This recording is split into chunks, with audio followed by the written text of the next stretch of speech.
Please, sir, could you buy a flower? Anything helps. Here, take this. You keep the flowers. The first time Mara begged him to buy from her, she did not say please, not because she did not know the word, but because her throat felt like sandpaper and pride had become a quiet, stubborn stone in her chest. She held out a small bundle of folded paper flowers, each one made from torn grocery flyers and old notebook pages, the edges creased sharp, the centers pinched tight. They were the kind of thing people smiled at, and then walked past. The man stopped anyway.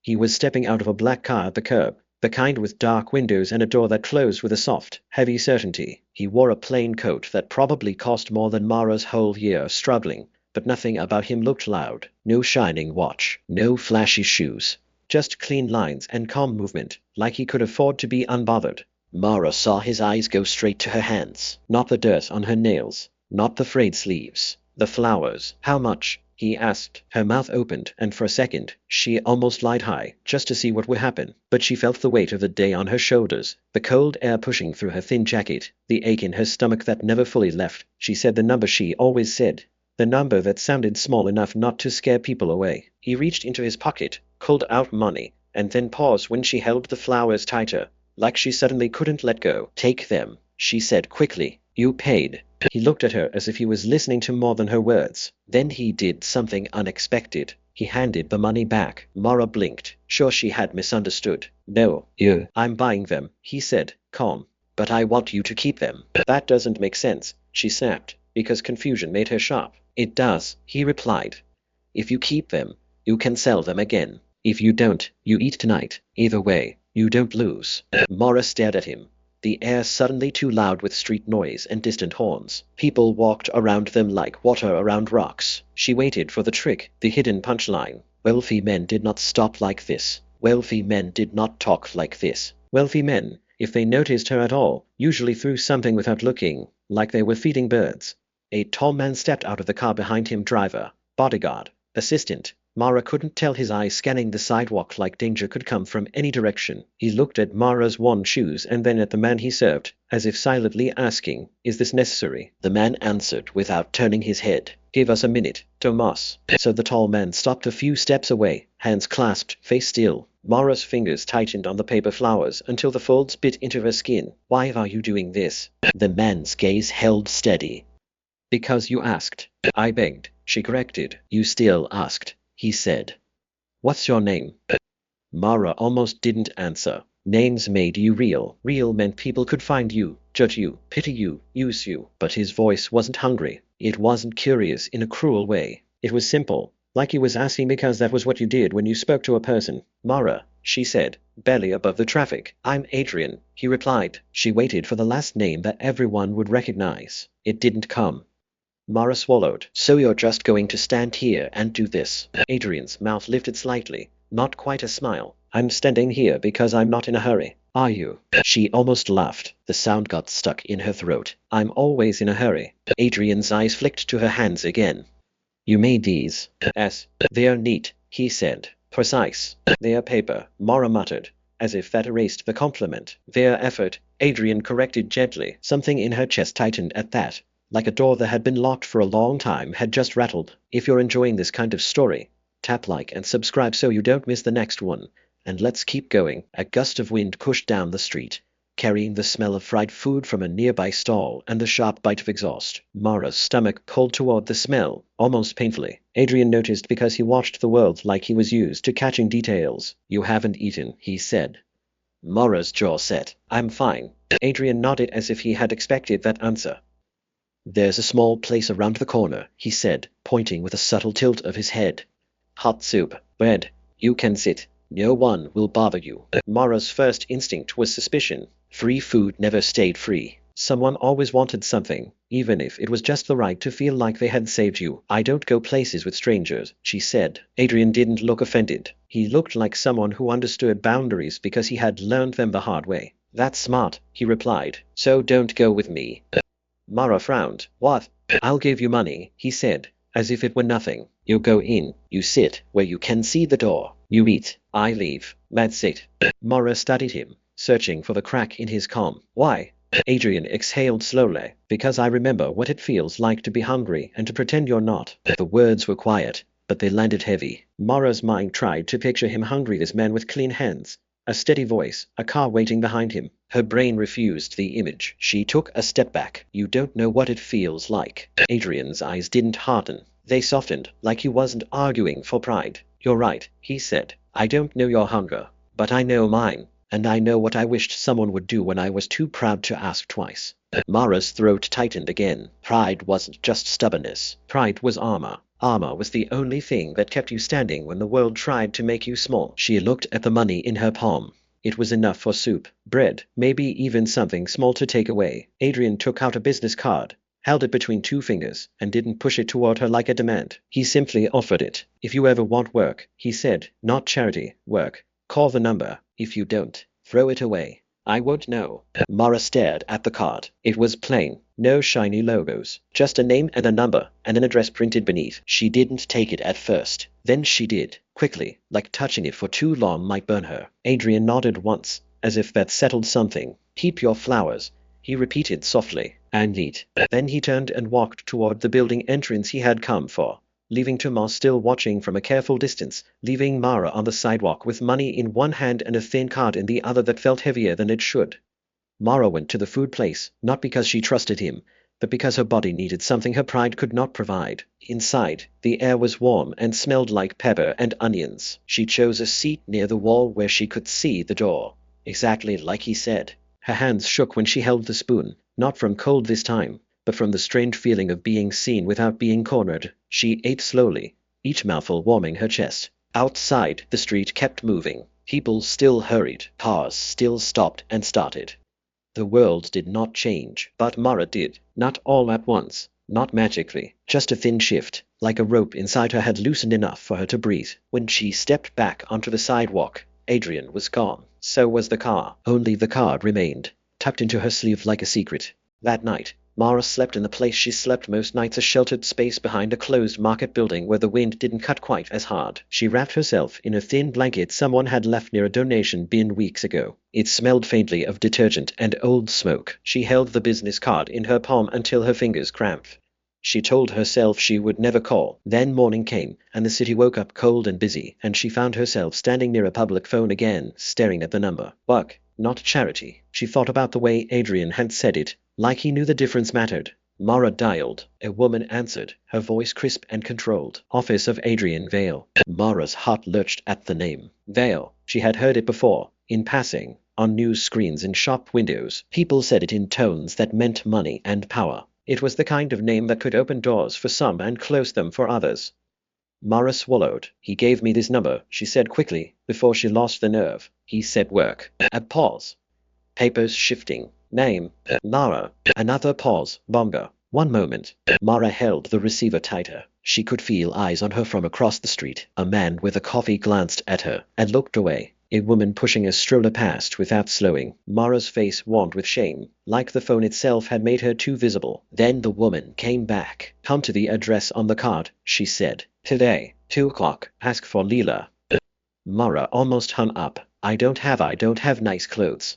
You have to be clean and respectful, the voice replied. Not unkind, just firm. That's all. The line clicked dead. Mara stared at the receiver, breathing hard, as if she had just run. 2 o'clock. It wasn't much time, but it was time. Mara found a community center she knew, one that sometimes let people wash up if they arrived early and didn't cause trouble. The woman at the desk, a tired-looking volunteer with gentle eyes, recognized Mara and raised an eyebrow. Big day, she asked. Mara hesitated. Maybe. The volunteer nodded as if maybe was enough. There's a line, she warned. You have to wait. Mara waited. She stood between men with hunched shoulders and women holding plastic bags of everything they owned. She listened to the sound of running water behind a thin door and tried not to flinch every time someone coughed. She kept her eyes down. She did not want to be spoken to, touched, questioned. When her turn came, she washed fast. Soap stunned the small cracks on her hands. Warm water hit her scalp and made her dizzy with relief. She dried her hair with a thin towel and combed it back with her fingers. She wore the cleanest clothes she had still worn, still faded,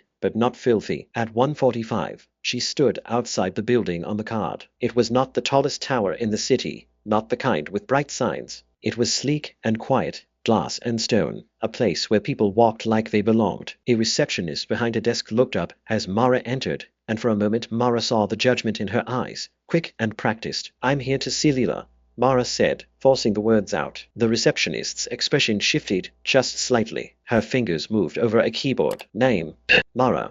The receptionist blinked, then nodded. "Take the elevator to the 12th floor. Someone will meet you." Mara's stomach tightened. She stepped into the elevator and watched her reflection in the mirrored wall. Her jacket looked too thin. Her hair was still damp. Her face looked older than her years because street life did that. She pressed her lips together until they didn't tremble. On the 12th floor, a woman stood waiting. She was about Mara's height, hair pulled into a smooth bun, wearing a simple blouse and slacks. Her eyes were sharp, but not cruel. "You're Mara," she said.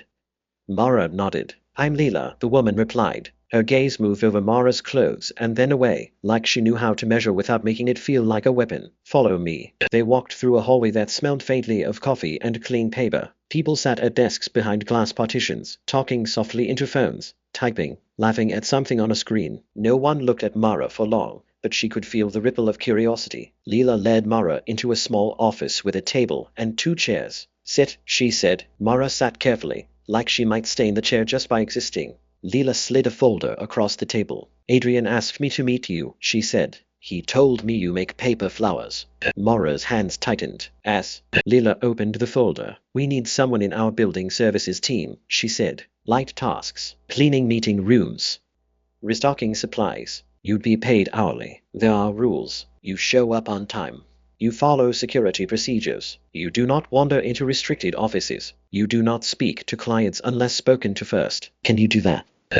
Mara's heart thudded. It sounded too simple. It sounded like something that would vanish if she blinked. "Yes," she said quickly. "Yes, I can."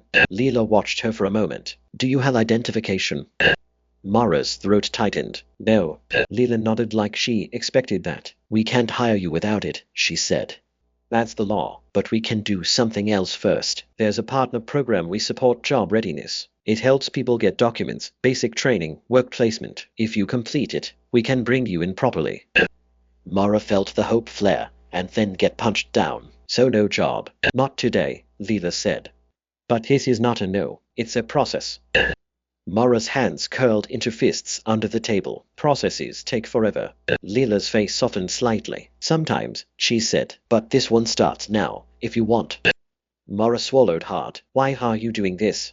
Leela looked at her, and for a second her voice became quieter. "Because Adrian asked me to," she admitted. "And because I've seen people fight hard and still get locked out by paperwork. You deserve a fair door." Mara stared at the folder. Her vision blurred for a second, and she looked down fast so she didn't embarrass herself. Leela slid a small form toward her. "Sign this," she said. "It allows the program to help you. We'll set up an appointment with a caseworker today. There are limits," she added firmly. "No one can just hand you a new life in a day. But if you show up, if you stick with it, you can build one." Mara picked up the pen. Her hand shook. She signed. That was the beginning. Not a rescue, not a miracle. A beginning. The caseworker's name was Rowan. He was older, with tired lines around his eyes and a calm way of speaking that made people feel less like problems. He met Mara in a small office at a community agency 2 days later. "We'll need your birth information," Rowan said. "Any old documents you might have. Even a school record helps." Mara's shoulders tightened. "I don't have anything." Rowan nodded slowly. "Then we start with what you do have," he said. "Your story. Names, places, anything you remember." Mara hated telling her story. Every detail felt like ripping open a scar, but Rowan asked questions without pressure. He didn't gasp. He didn't judge. He wrote quietly, then explained what would happen next. "There will be waiting," he warned. "Government offices, appointments, verifications. It's not fast." Mara's jaw clenched. "I can't wait forever." Rowan leaned forward slightly. "You've already waited longer than most people could," he said. "Now you wait with direction." Mara didn't know if she believed him, but she kept showing up. She attended a job readiness class where she learned how to fill out forms, how to speak in interviews, how to hold eye contact without looking like she was begging. She got a temporary shelter placement, nothing fancy, but a bed, a locker, rules she could follow, curfews, check-ins, shared bathrooms. It was hard. Some nights, people argued in the halls. Some mornings, someone stole shampoo. Mara learned to keep her things close and her temper quieter. She still made paper flowers at night, sitting on her bed with scraps of paper and careful fingers. It steadied her. It reminded her she could make something delicate in a world that often wasn't. Adrian did not appear again right away. That surprised her at first. She expected him to show up like a hero from a poster, checking on her progress, handing her solutions, but he didn't. And slowly, she realized that was part of what had been unexpected that first day. He had not tried to own her story. Weeks passed. Mara got an appointment for replacement documents. Rowan walked her through the steps. She stood in long lines. She answered questions. She felt like a suspect sometimes, like she had to prove she existed. She hated it, but she did it. Then, one afternoon, Leela called. "You have documents now?" she asked. "Not all," Mara said. "But I have enough. They gave me a temporary card." "Good," Leela replied. "Come in tomorrow, 8:30. We'll do a formal interview. Wear what you wore last time. Be on time." Mara barely slept. The next morning, she arrived early, hands damp, heart racing. The receptionist directed her upstairs. Leela met her again, and this time there was another person, a man from building services, practical and blunt. He asked Mara questions about cleaning products, about following schedules, about what she would do if she found a door unlocked that should be locked. "I would report it," Mara answered. "I wouldn't go in." "Why?" the man asked, testing her. "Because it's not mine," Mara said simply. "And because I know what it feels like when people take what isn't theirs." That seemed to land. The man nodded once. After the interview, Leela walked Mara toward the elevator. "You did well," she said. Mara's breath came shaky. "So what happens now?" Leela pressed the elevator button. "Now we wait for background checks," she said. "We verify your documents. It won't be instant." Mara's stomach sank. Leela held up a hand. "But," she added, "we can start you with temporary shifts supervised through the partner program. It's limited, it's not full employment yet, but it's paid, and it's a start." Mara's eyes burned. She blinked hard. "Okay," she whispered. "Okay." The elevator doors opened. As Mara stepped in, a familiar voice spoke from behind them. "Bela." Mara froze. She turned slowly. Adrian stood at the end of the hall, hands in his coat pockets, looking like he had just stepped out of a meeting. His eyes found Mara, and his expression didn't change dramatically, but something softened there, like relief. "Mara," he said, as if her name mattered. Mara's throat tightened. She didn't know what to do with him now. She didn't know how to stand in front of him in a cleaner jacket, with a temporary ID card in her pocket, without feeling like a liar. Adrian walked closer, but not too close. He stopped at a respectful distance. "How's the soup these days?" he asked quietly. Mara blinked, caught off guard by the simple question. Then she let out a breath that might have been a laugh if her body remembered how. "I haven't had that soup again," she admitted. "I got into a shelter." Adrian nodded once, like he was careful not to act like he deserved credit. "That's good," he said. "Are you safe?" Mara hesitated. "Safer." "That's honest," Adrian replied. Leela cleared her throat gently, reminding them where they were. "We're handling the next steps," she said to Adrian, professional. Adrian's gaze stayed on Mara. "I'm glad you called," he said. Mara's fingers curled around the strap of her worn bag. "I almost didn't." "I know," he said. The elevator chimed, impatient. Mara stepped fully inside, then looked out at him. "Why did you do that first day?" she asked, the question that had been chewing at her for weeks. "The money, the flowers, the card." Adrian's face held a quiet gravity. "Because you didn't ask for pity," he said. "You asked for a chance to trade. I respect trade." Mara swallowed. "And because," Adrian added, almost too softly, "someone once offered me a chance when I looked like I didn't belong. I didn't forget." The doors began to close. Mara spoke fast, words tumbling out before she could stop them. I'm not a charity case." Adrian's eyes sharpened with something like approval. "Good," he said. "Don't be." The doors closed. The elevator dropped, and Mara's knees felt weak. Her first shifts were early mornings and late evenings, when offices were quiet and meetings were done. She learned the building's rhythms, which floors got busy, which rooms needed extra attention, where people left coffee rings on tables like they didn't care. She worked with a small team, mostly people who didn't talk much, people who had their own reasons for wanting steady pay. There was a supervisor named Yi, a short woman with a strict ponytail and kind eyes that she kept hidden behind a hard tone. "You show up, you work, you go home," Yi said on Mara's first day. "You don't take things. Not pens, not snacks, not paper clips. People will test you, even if they don't admit it. Don't give them a reason." Mara nodded. "I won't." Yi studied her. "And because you're starting behind. That's not your fault, but it's real." Mara felt the sting of that truth. but she respected it. For a while, everything moved forward in small steps. Mara got used to routine. She got her first real paycheck. She held it in her hand for a long time, staring at her own name printed there like proof that she existed in a world that counted. She opened a basic bank account with Rowan's help. She bought herself a warm pair of socks without guilt. She started saving, little by little. Adrian remained mostly distant. She saw him sometimes through glass walls walking with executives, speaking quietly in meetings, his face calm. He didn't wave. He didn't approach her while she pushed a cart of supplies down a hallway. And in a strange way, that made her trust him more. He wasn't performing kindness, but the building had eyes. People noticed Mara. Whispers found their way through hallways faster than footsteps. One day, Mara overheard two office employees near a break room. "That's her," one whispered. "The homeless one," the other murmured, half amused. "She's the one he stopped for," the first said. "My cousin saw it." Mara's stomach clenched. She pushed her cart forward, pretending she hadn't heard, but the words stayed stuck to her skin like grime. That was the tension that came with help, even earned help. People assumed it wasn't earned. Mara tried to ignore it. She focused on doing her job perfectly. She arrived early. She followed every rule. She made herself small, invisible, efficient. Then came the first real test. It happened on a Friday evening, when the building was quieter than usual. Mara had been asked to restock a conference room on the 12th floor, the same floor where Leela's office was. The same floor where Adrian sometimes walked. The conference room was empty, chairs pushed in neatly, the table polished so clean it reflected the ceiling lights. Mara rolled her cart in and began working, replacing coffee pots, stacking cups, refilling water bottles. On the far end of the room, a laptop lay open on the table, its screen glowing. Someone had forgotten it, or left it briefly. Mara froze. Her eyes caught a string of numbers on the screen. Not random. Not like a document. It looked like an account summary, a list of transactions. One line stood out, a donation, large enough to make her breath hitch, to a shelter network. The date was recent. A name beside it was Adrian Vale. Mara's hands went cold. Her mind flashed to her shelter, to the new blankets, to the extra meals that had appeared in the last month, to the staff mentioning new funding with cautious hope. And he?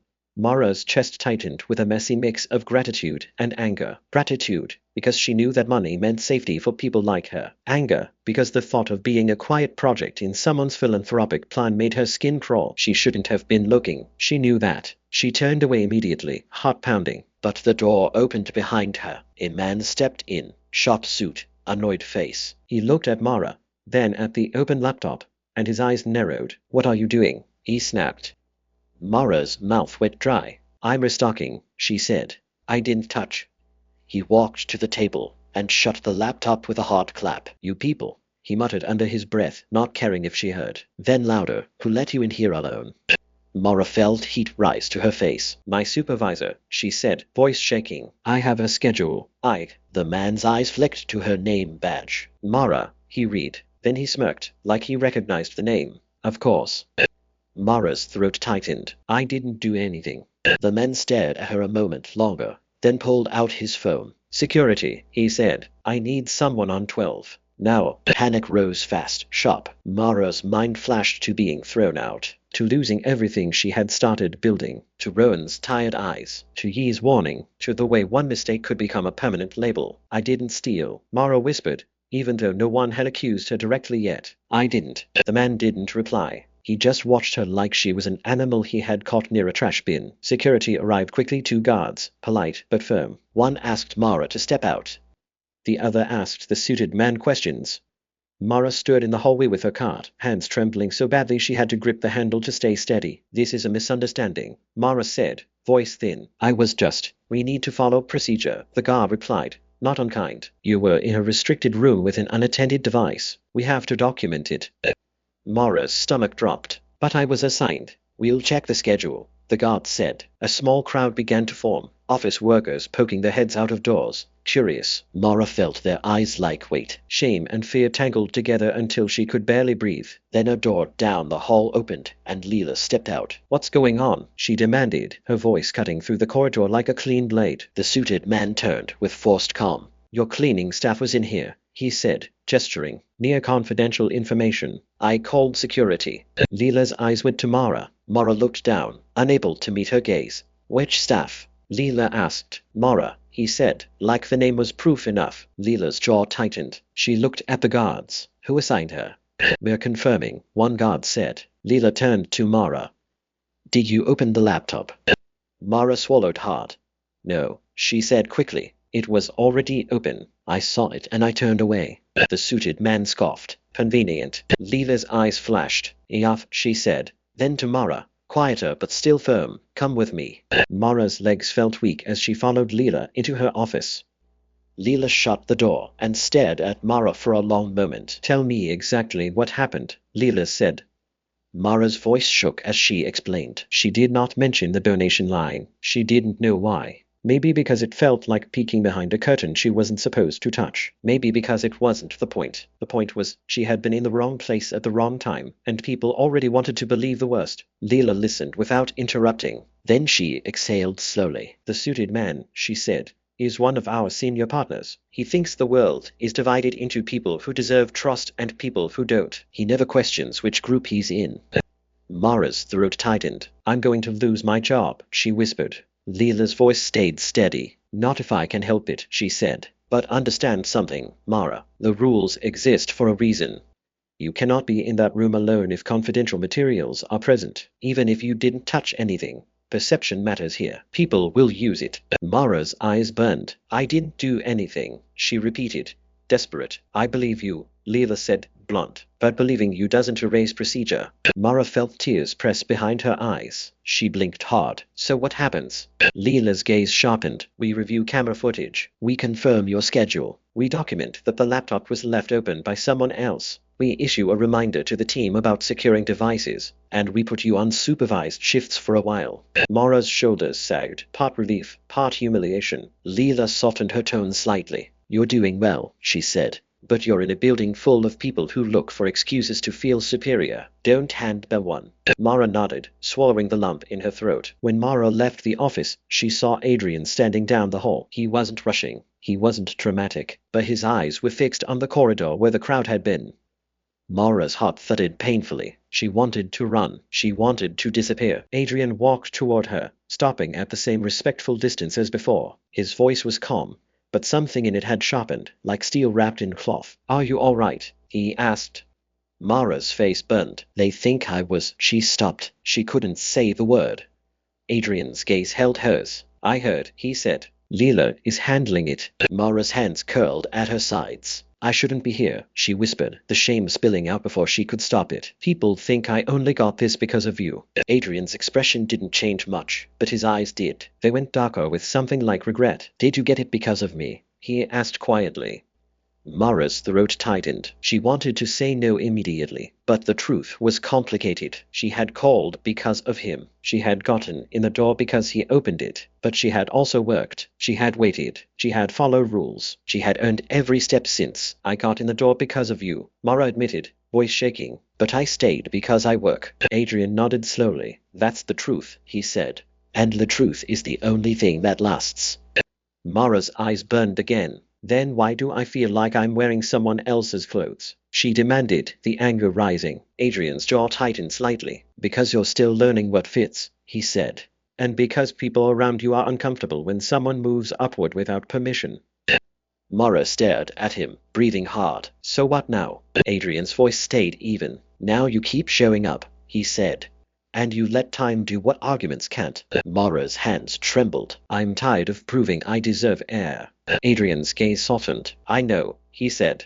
But you won't have to prove forever. Mara wanted to believe him. She wanted it like she wanted warmth. But here came the boundary. The part she needed to say before she drowned in gratitude. I don't want special treatment, Mara said, forcing the words out. I don't want you stepping in every time someone looks at me wrong. I don't want to be your project.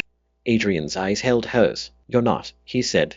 Mara's voice tightened. Then promise me, she said. Promise you won't. Adrian lifted a hand slightly, stopping her. I won't interfere in your work, he said. I won't bypass rules for you. I won't make you a symbol. Mara stared at him, surprised by how quickly he said it. Adrian continued, quieter. But I will make sure procedures are followed fairly, he added. For you and for anyone else. That's not special treatment. That's justice. Mara swallowed. She nodded once, stiff. Adrian held her gaze a moment longer. And Mara, he said, his voice low, if you ever feel unsafe, You tell Leela, not me. That's the right channel. Mara's throat tightened again. Even his kindness had structure. Even his care had boundaries. It was strange, and it was exactly what made it feel real. The incident passed, documented, and resolved. The suited men avoided Mara afterward, which was almost a relief. Some whispers remained, but they lost energy when nothing scandalous followed. Mara worked supervised shifts for a while, then earned her way back to regular schedules. Her life began to settle into a pattern that felt unfamiliar. Wake up in a bed that stayed hers. Go to work. Come back. Eat something warm. Sleep without fear of being chased away. Then came the midpoint mistake. It wasn't dramatic. It wasn't a crime. It was something small that carried heavy consequences. Mara started to believe she was safe. She started to feel like the ground under her feet might hold. One evening, after her shift, she saw Adrian in the building lobby. He was alone, coat draped over his arm, his face tired in a way she hadn't noticed before. For the first time, he looked less like a man carved out of control, and more like someone carrying weight. Mara hesitated, then stepped closer. "Mr. Vale," she said, unsure what to call him. He looked up, and his expression softened. "Adrian," he corrected gently, "as always." Mara nodded. "Adrian," she repeated, the name tasting strange in her mouth. "Are you okay?" Adrian's eyes held hers. "Long day," he admitted. Mara didn't know why, but something in her decided to be brave. Maybe it was the stability she had started to taste. Maybe it was the way he had asked if she was safe, like it mattered. Maybe it was the loneliness that still clung to her at night, even in a shelter bed. "I can make you one," she blurted, then regretted it instantly. Adrian blinked. "Make me one." Mara pulled a paper flower from her bag. She had started carrying a few again, not to sell, but because folding paper calmed her hands. "A flower," she said, holding it out. "It's stupid." Adrian's gaze went to the flower. He took it carefully, like it could break. "It's not stupid," he said quietly. Mara's chest tightened. "I made it from old paperwork," she said quickly. "Not from the office. From flyers." Adrian's mouth lifted slightly. "I wasn't accusing you," he said. Mara felt her face burn. "I know. I just..." Adrian looked at the flower again. "Thank you," he said, and for the first time, his voice sounded a little less guarded. "No one has given me something made by hand in a long time." Mara swallowed. "You're rich," she said before she could stop herself. "People give you things all the time."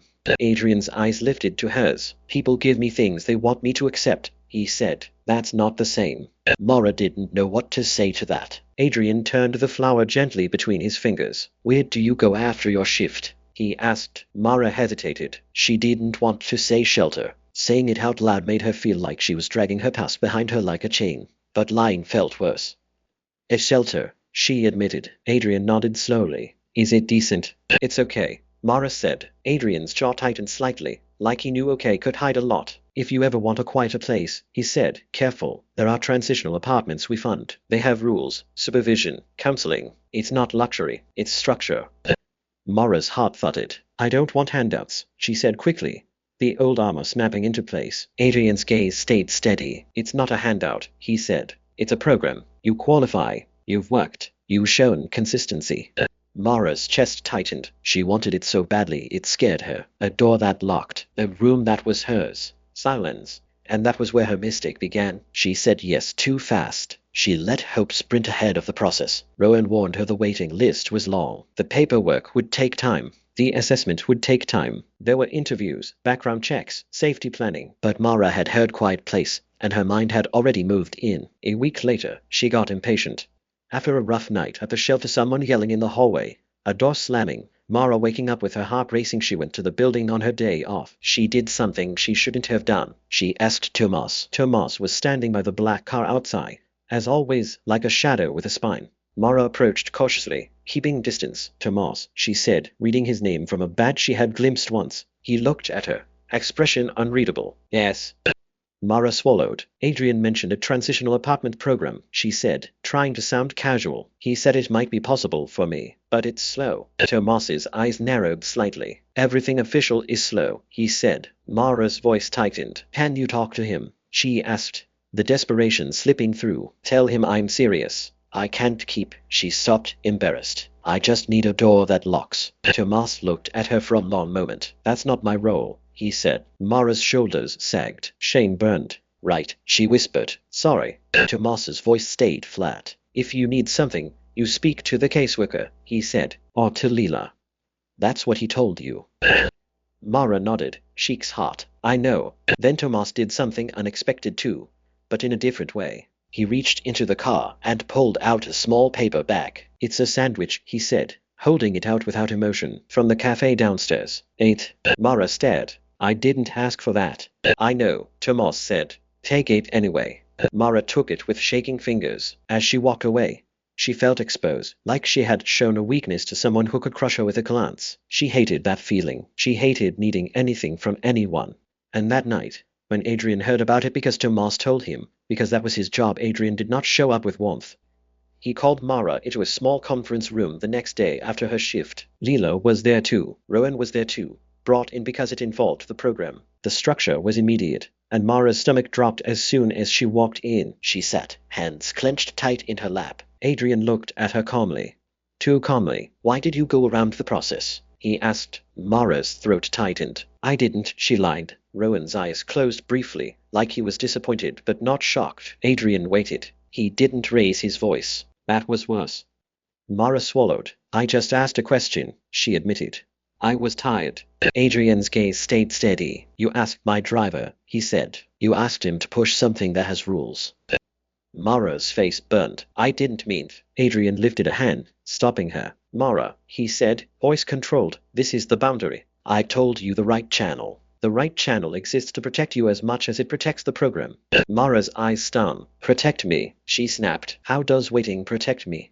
Rowan spoke gently. Because if you skip steps, Mara, he said, you can lose the placement entirely. Programs have audits. They have fairness requirements. If it looks like favoritism, they remove you, and they tighten rules for everyone.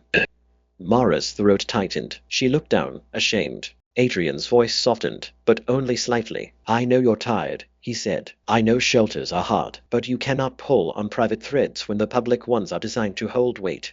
That's how systems collapse. Mara's hands trembled. So what now? She whispered. Leela spoke, firm but not harsh. Now you stay in the process, she said. No shortcuts. No asking staff outside their roles. If you feel unsafe, you tell Rowan. If you need help, you use the program. Mara's chest felt tight, like she couldn't breathe. She stared at Adrian. Are you mad? She asked quietly. Adrian's eyes held hers. I'm not mad, he said.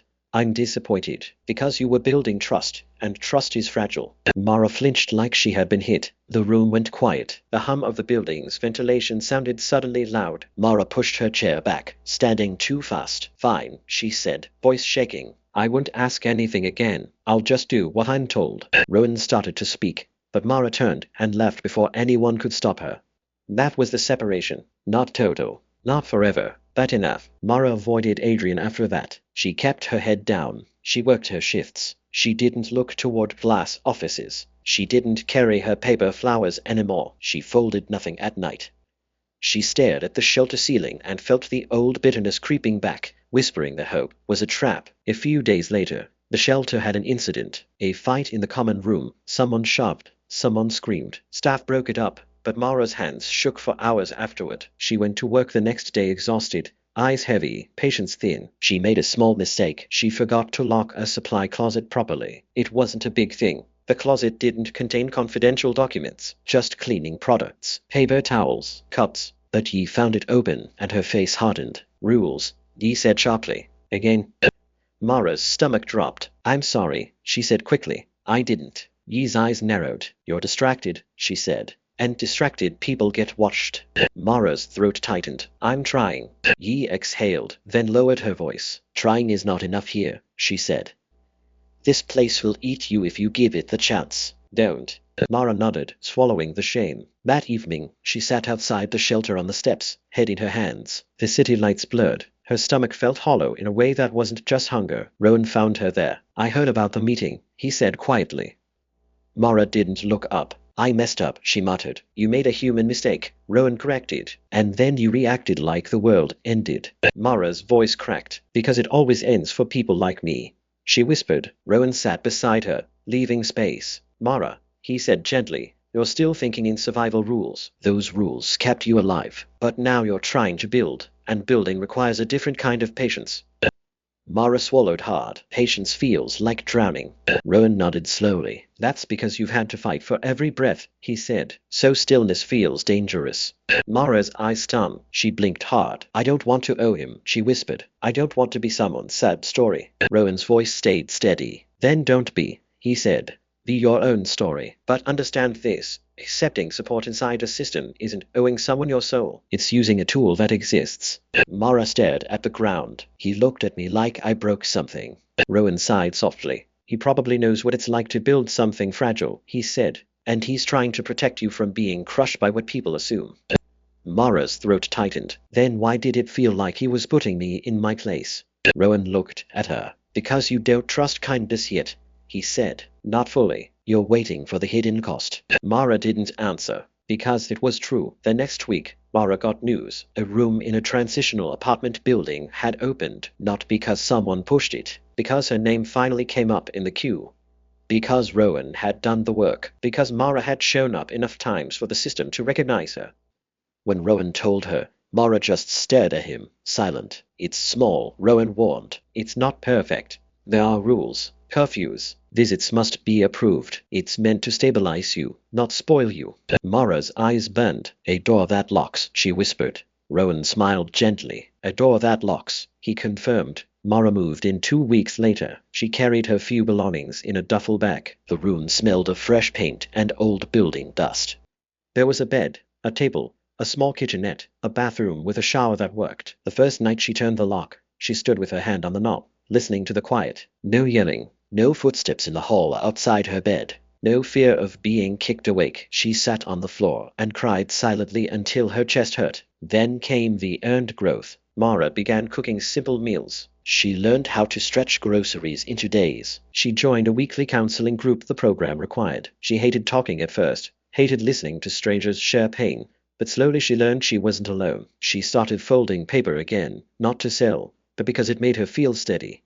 She taped one flower above her kitchenette sink like a small flag of survival. At work, she got steadier too. She became known as the one who didn't cut corners, the one who noticed small things: an empty soap dispenser, a spill someone tried to hide, a door that wasn't fully shut. He watched her for weeks. Then one day nodded once like a stamp of approval. You're settling, he said. Mara didn't know what to do with the word. Settling sounded like a luxury. Then, one evening, Mara found an envelope tucked into her locker at work. No name on the front, just her locker number. Her stomach clenched. She opened it carefully. Inside was a small note in neat handwriting. I kept the flower. It's on my desk. Thank you. No signature. But she knew. Mara stared at the note until her eyes blurred. She folded it carefully and put it in her pocket like something fragile. Days later, she saw Adrian in the lobby again. This time, she didn't run. She didn't approach too fast either. She stood still, breathing, letting her body decide what felt safe. Adrian noticed her and walked toward her, stopping at a respectful distance as always. Mara, he said. Adrian, she replied, her voice steadier now. He nodded. How are you? Mara hesitated. Then she said the truth, the kind that felt risky. I have a room, she said. A door that locks. Adrian's face softened with relief that he didn't try to hide. I'm glad, he said quietly. Mara swallowed. I didn't get it because of you, she said, needing him to hear it. Adrian's eyes held hers. I know, he said. You earned it. Mara's chest tightened. She looked down briefly, then back up. I'm sorry, she said, the words rough. For asking Tomas, for trying to skip. Adrian exhaled slowly. Thank you for saying that, he replied. And thank you for understanding why it mattered. Mara nodded. I didn't at first, she admitted. I thought you were correcting me. Adrian's gaze stayed calm. I was protecting you, he said. And protecting the program. But I should have explained better. Mara blinked, surprised by the small admission. They stood in the lobby while people passed around them. The city still moving. The building still humming. Mara cleared her throat. You really were hungry once? She asked, the old question returning. Softer now. Adrian's eyes went distant for a moment. Yes, he said simply. Different circumstances. Different kind of hunger. But yes. Mara studied his face. She didn't push for details. She had learned that prying didn't build trust. Patience did. Then Adrian did something unexpected again. He asked for her help. Not money. Not gratitude. Help. Our company funds a youth skills workshop, he said carefully. It's small. It teaches basic crafts, simple entrepreneurship, how to turn effort into income. Leela told me you make flowers that sell. Would you be willing to teach a session? Paid, of course.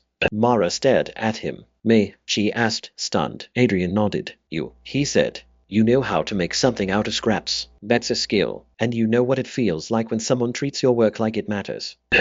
Mara's throat tightened. I'm not a teacher. Adrian's voice stayed steady. You don't have to be perfect, he said.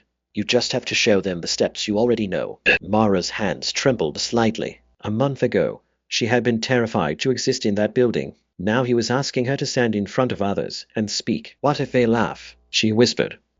Adrian's eyes held hers. Then they don't deserve your lesson, he said. But I don't think they'll laugh. Mara swallowed. I'll think about it, she said, because saying yes too fast had burned her before. Adrian nodded. That's fair, he replied. No pressure. A week later, Mara said yes. The workshop took place in a community center room with folding chairs and a whiteboard. 12 young people sat in front of her, some bored, some curious, some guarded like she used to be. Rowan was there in the back, quietly supportive. Leela sat near the side, watching. Adrian wasn't in the room. He had kept his distance again, letting it be hers.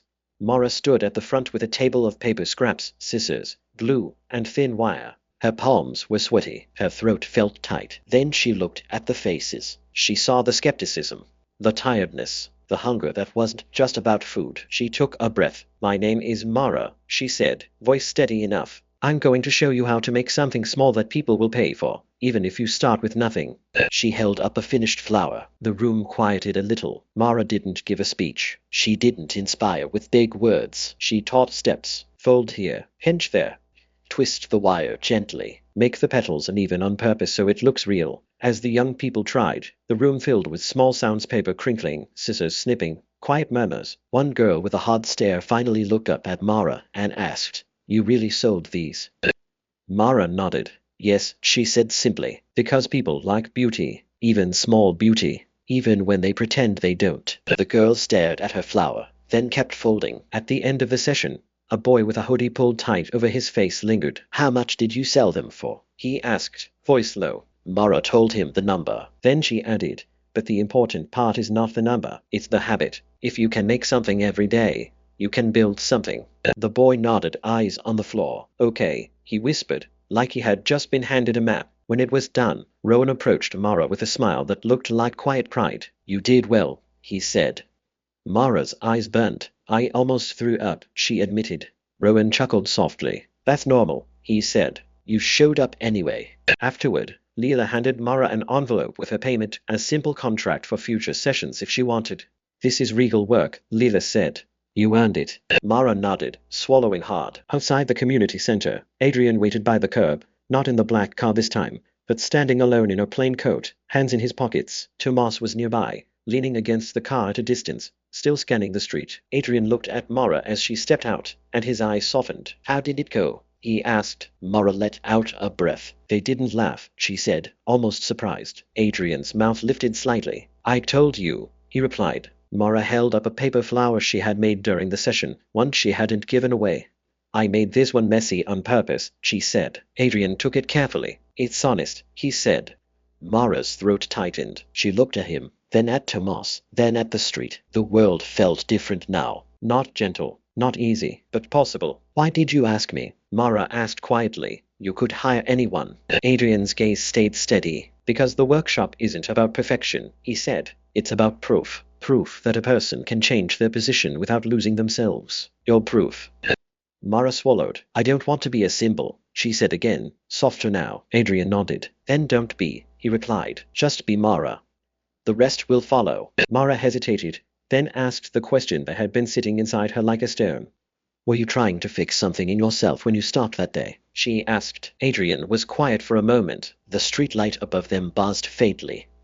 A bus hissed as it stopped down the block. Then Adrian spoke, his voice low and honest. I was trying not to become the kind of man who steps over people, he said. I've seen what money can do to a person's sight. It can make you blind. I didn't want that. Mara stared at him. So you stopped because you were afraid? She asked. Adrian's eyes held hers. Yes, he said simply, afraid of forgetting. Mara's chest tightened. She didn't know what to do with that truth. It didn't make him weaker. It made him human, and human was easier to stand near for a while. They stood in quiet, not awkward, just real. Then Adrian said, Would you like a ride back to your apartment building? Tomas can take you. Mara's old instincts fled. Accepting rides felt dangerous. Accepting anything felt like a hook. She took a breath and used what she had learned: boundaries, channels, safety. No, she said gently. Thank you, but I'll take the bus. That's mine. Adrian didn't look offended. He looked proud. Good, he said. Stay yours. Mara turned and walked toward the bus stop, the envelope in her pocket. The night air cold on her cheeks, but her chest warm with something she hadn't felt in a long time: choice. Weeks became months. Mara's job became official employment. Her temporary program placement turned into a contract. She got benefits. She got a schedule that belonged to her. She moved from transitional housing into a small studio apartment she paid for herself, still modest, still careful, but hers. She kept her habits, saving money, attending counseling, making paper flowers on quiet nights. She taught more workshops. She watched young people who reminded her of herself learn to fold, learn to focus, learn to finish something. She learned how to speak without apologizing for existing. Adrian remained present, but not intrusive. He attended one workshop months later, sitting quietly in the back, not introduced, just watching. Afterward, he approached Mara with calm respect. You built something, he said. Mara nodded. I'm still building, she replied. Adrian's eyes softened. That's the best kind, he said. Mara studied him, then spoke the thought that had been growing in her. You know what was unexpected? She asked quietly. Adrian tilted his head. What? Mara held up a paper flower, bright from a new kind of colored paper she had bought with her own money. It wasn't the money, she said. It wasn't even the job. It was that you didn't try to save me. You gave me a door and you let me walk through it. Adrian's gaze held hers. Because saving people doesn't last, he said, but doors can. Mara swallowed, eyes burning again. A year after that first day, Mara returned to the street corner where she had begged him. Not because she had to, because she wanted to see it with new eyes. The city was the same in many ways: busy, loud, impatient. People still hurried. Cars still honked. Some faces looked tired. Some looked hungry. Mara stood near the curb, holding a small box of paper flowers. Not to sell, for survival, to give away. A young woman in a thin jacket stood nearby, hands shoved into her pockets, eyes darting. Mara recognized the posture, the armor. Mara stepped closer slowly, careful not to startle her. Hey, Mara said gently. The young woman looked at her with suspicion. What? Mara opened the box and held it out. I make these, she said. Do you want one? The young woman stared at the flowers. For free? She asked, voice sharp. Mara nodded. For free, she said. The girl's eyes narrowed. What's the catch? Mara smiled. Small and real. No catch, she said. Just proof that small things can be made again. The girl hesitated, then reached out and took one flower like it might explode. Her fingers trembled. Mara watched her, feeling a quiet ache in her chest. Not pain exactly, more like memory. The girl looked up. Why? She asked, the same question Mara had asked. Mara took a breath. Because someone once bought from me, she said softly, and then did something unexpected. The girl studied her. Did it change your life? She asked, skeptical. Mara's eyes softened. It started it, she said. But I had to do the rest. The girl stared at the flower again, then tucked it into her pocket quickly, like it was too precious to show. Mara stepped back, giving space. There's a center 2 blocks away, she added, careful. They have warm soup. If you go early, they'll let you sit where you can see the door. The girl's eyes flicked up, surprised by the detail. How do you know that? Mara didn't answer directly. She didn't need to. She simply said, be safe. And then she walked away, not because she was done caring, but because she had learned that care without control is the kind that lasts. That evening, Mara returned to her apartment, turned the lock, and stood for a moment in the quiet. She placed one paper flower on her small table, another in a jar by the window. The city lights blinked beyond the glass. Cars moved like slow rivers. Her phone buzzed. A simple message from an unknown number, but she knew it. Leela, the workshop kids asked if you're coming next week. They are saving you a seat. Mara smiled, warmth spreading through her chest. Then another message came, even shorter. Adrian, thank you for building doors. Mara stared at the words for a long moment. She didn't feel small reading them. She didn't feel owned. She felt seen. She typed back, hands steady. Mara, thank you for not trying to carry me. She set the phone down, sat at her table, and began folding paper again, slow, careful, patient. Each crease a step, each petal proof. Not of a miracle, not of rescue, but of something quieter and stronger, and change. And somewhere in the city, someone held a paper flower in their pocket, feeling its fragile edges, wondering maybe for the first time if their own door might exist too.